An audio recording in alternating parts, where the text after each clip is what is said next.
बिस्मिल्लाहिर्रहमानिर्रहीम अस्सलाम वालेकुम।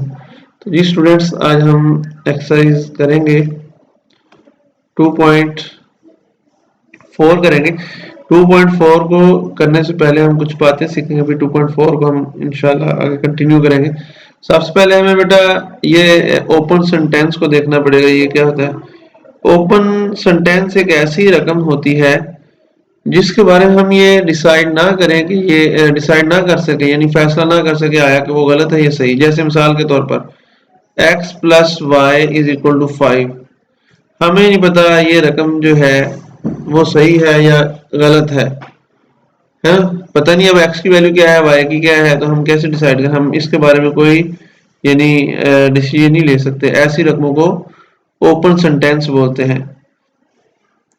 इसी तरह क्लोज सेंटेंस ऐसी रकमों को बोलते हैं जो या तो ट्रू हो या क्या हो, फॉल्स, या सही हो या गलत हो। मिसाल के तौर पर 4 ज़रब 5 बराबर में लिख देता हूँ 20। तो हमें ये नजर आ रहा है ये ट्रू है ना? तो ये क्लोज सेंटेंस। इस तरह अगर लिखा हो 28 डिवाइड बाय 2, इसका फर्क और जवाब उसने लिख दिया 10। ये बेशक है तो फॉल्स, लेकिन हमने इसके बारे में डिसाइड तो कर लिया ना इसके बारे में। इस वजह से क्या होगी? क्लोज सेंटेंस ये होगा। इस तरह टर्म क्या होती है ये भी हम सीखेंगे। तो टर्म किसी एक रकम को कहते हैं जो सिर्फ नंबर पर मुश्तमिल हो सकती है,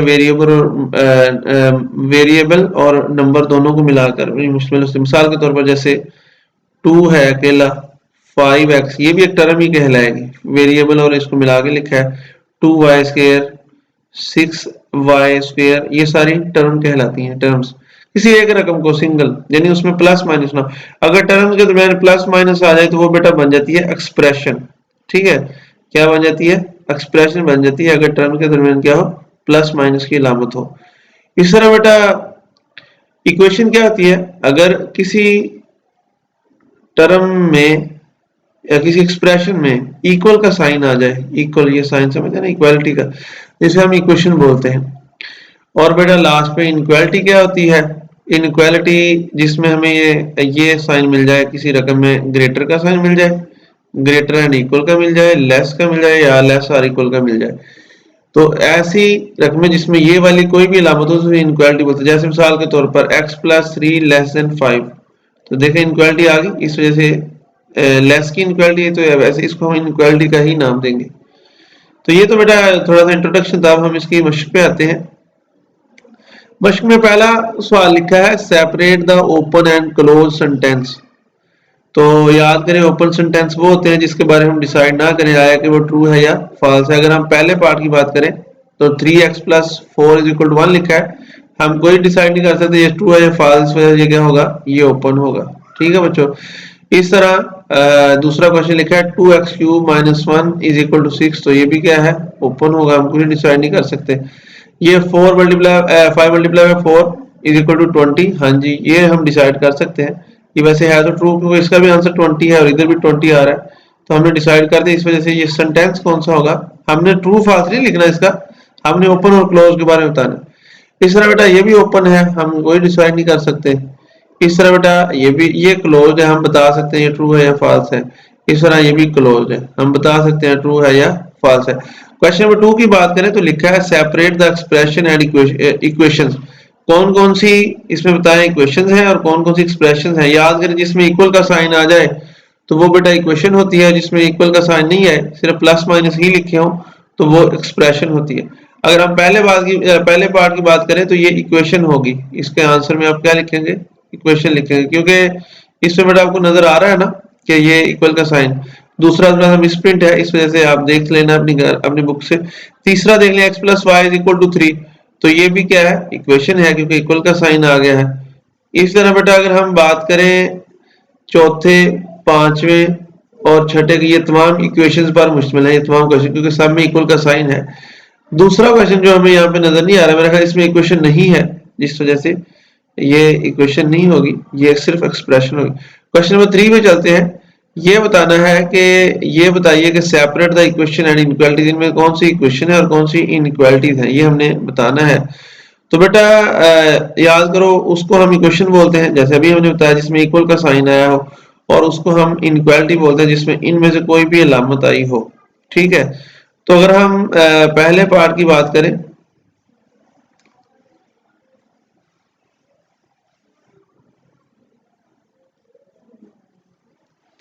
पहले पार्ट की बात करें तो आपको नजर आ रहा है ये इक्वालिटी का साइन दिया, इस वजह से ये इनइक्वालिटी बनेगी, ये भी इनइक्वालिटी बनेगी, इसका आंसर भी इनइक्वालिटी। बस आपने आंसर में ये इनइक्वालिटी लिख देना है। ये बड़ा इक्वेशन होगी, ये वाला तीसरा पार्ट जो है क्या होगा, इक्वेशन होगा। आपको नजर आ रहा होगा क्यों इक्वेशन होगा, क्योंकि इसमें इक्वल का साइन है। इस तरह ये इनइक्वालिटी है, ये इक्वेशन है, और ये भी इनइक्वालिटी है। इस तरह बेटा आगे चलते हैं थोड़ा सा मजीद क्वेश्चन नंबर 4 की तरफ। तो इसका हमने बताना है कौन सी जो रकमें हमें पोलिनोमियल दी गई हैं, कौन सी रकमें पोलिनोमियल नहीं है। तो हम पहले थोड़ा सा बेटा इंट्रोडक्शन देखते हैं पोलिनोमियल क्या होती है, फिर आगे मैं इसका आपको बताता हूँ। पोलिनोमियल को समझने से पहले बेटा आपको पता होना चाहिए होल नंबर्स का सेट क्या होता है। होल नंबर्स, होल नंबर कौन से होते हैं, जो जीरो से स्टार्ट होते हैं, 0 1 2 3 एंड सो ऑन, यही होता है ना बेटा। अब हमने देखना है कि पोलिनोमियल क्या होती है। पोलिनोमियल को फिर भी पोलिनोमियल को समझने से पहले फिर देख लें वेरिएबल क्या होता है। वेरिएबल वैसे तो इसकी डेफिनेशन ऐसे की जाती है कि किसी रकम में वो अल्फाबेट जिसकी कीमत फिक्स नहीं होती, यानी एक से ज्यादा हो सकती है। आमतौर पर जो वेरिएबल्स होते हैं वो अल्फाबेट्स कौन से अल्फाबेट्स इन वेरिएबल को ज़ाहिर करते हैं, x y z t u v वगैरह। तो ये होल नंबर का कंसेप्ट हुआ, ये वेरिएबल का कंसेप्ट हुआ। अब हमने बेटा देखना है कंसेप्ट उसका, अब हमने कंसेप्ट देखना है पोलिनोमियल का। पोलिनोमियल का हमने कंसेप्ट देखना है, पोलिनोमियल क्या होती है। तो बेटा पोलिनोमियल के लिए, पोलिनोमियल के लिए हमें कोई रकम फर्ज करो दी गई है 2x² प्लस 4y। हमने देखना है बेटा इस रकम में वेरिएबल कौन कौन से हैं।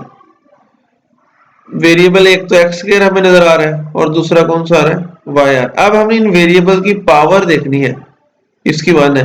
क्या ये दोनों वेरिएबल की पावर सेट w में है, बिल्कुल है, क्योंकि 2 भी है w में, और वो आप देख सकते हैं, वादा देख सकते हैं 2 भी है, और बेटा y की पावर 1 वो भी उसमें है ना। तो इस वजह से हम इसको पोलिनोमियल का नाम दे देंगे इसको।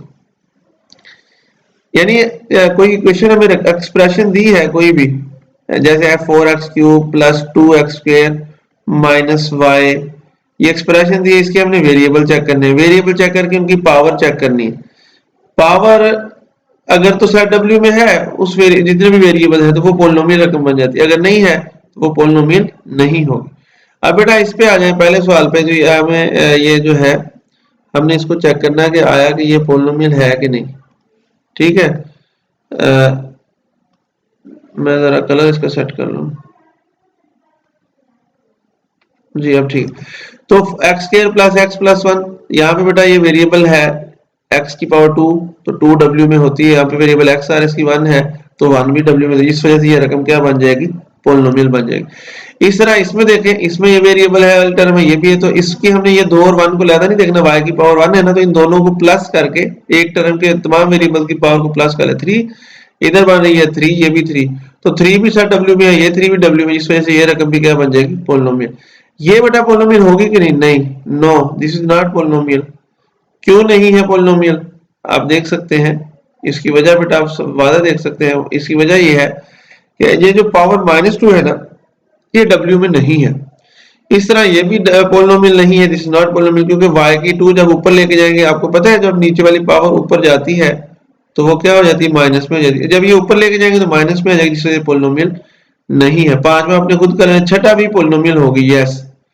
पता है क्यों बेटा, उसकी वजह ये है कि आप देख सकते हैं कि ये हमने तो वेरिएबल की पावर देखनी है, 1 इसकी पावर 4 है, इसकी 2 है, इसकी 1 है, तो ये तमाम पावर w में है। 1/2 को हमने नहीं देखना, बटे को हमने सिर्फ देखना है, इन्हीं वैल्यूज को ही देखना है बेटा, जो वेरिएबल की पावर है सिर्फ उनको, बाकियों को हमने नहीं देखना। अब हम चलते हैं इसके लास्ट क्वेश्चन की तरफ, सॉरी सेकंड लास्ट की तरफ। What constant are used in the following expressions. इसमें हमने देखना कि कौन कौन से कांस्टेंट यूज हुए। अगर हम पहले सवाल की बात करें, पहले सवाल में हमें क्या रकम दी है, 7x minus 6y plus 3z। तो बेटा इसमें कितने कांस्टेंट यूज हुए हैं, 3 कांस्टेंट यूज हुए हैं, 7 -6 और 3। इस तरह इसमें कौन कौन से कांस्टेंट यूज है, 5 और -3, इसमें कौन से 8 2 5, इस तरह इसमें 9 3 2, ये इसके कांस्टेंट यूज है। आखिरी सवाल 6 वाला देखें, right the degree of the given polynomial, जो आपको पोलिनोमियल दी है इसकी हमने बेटा डिग्री लिखनी है। अब डिग्री क्या आती है, जो भी पोलिनोमियल हो उसमें आपने वेरिएबल देखने, जो बड़ी पावर होगी किसी भी वेरिएबल की वही उसकी क्या कहलाती है, डिग्री। जैसे x+1, तो इसकी डिग्री क्या होगी, x एक ही तो वेरिएबल है, उसकी पावर कितनी आ रही, 1 आ रही, तो यही इसकी डिग्री। इस तरह बेटा जैसे इसका पार्ट नंबर 3 है, इसमें भी हमने डिग्री बतानी है, x³ - xy+1, इस वेरिएबल की पावर कितनी आ रही है, 3, इस वेरिएबल की पावर कितनी आ रही है, 2 आ रही है, और इसकी बेटा तो है ही नहीं, यानी इसको 0 लिख सकते हैं। तो इस वजह से बड़ी से बड़ी जो पावर वही इसकी डिग्री, तो बड़ी से बड़ी पावर कितनी है, 3 है, तो ये कितना आ जाएगा, 3 इसकी डिग्री। इस तरह बेटा लास्ट की आप देखें, बड़ी से ये 4 इसकी पावर है, ये 3 है, ये 2 है और ये 0 है, तो इसकी इस रकम की जो डिग्री होगी वो क्या होगी, 4 होगी। अच्छा बच्चों, कोई मसला है तो आप कमेंट कर सकते हैं, इंशाल्लाह आपको समझ आई होगी इसकी। अल्लाह हाफिज।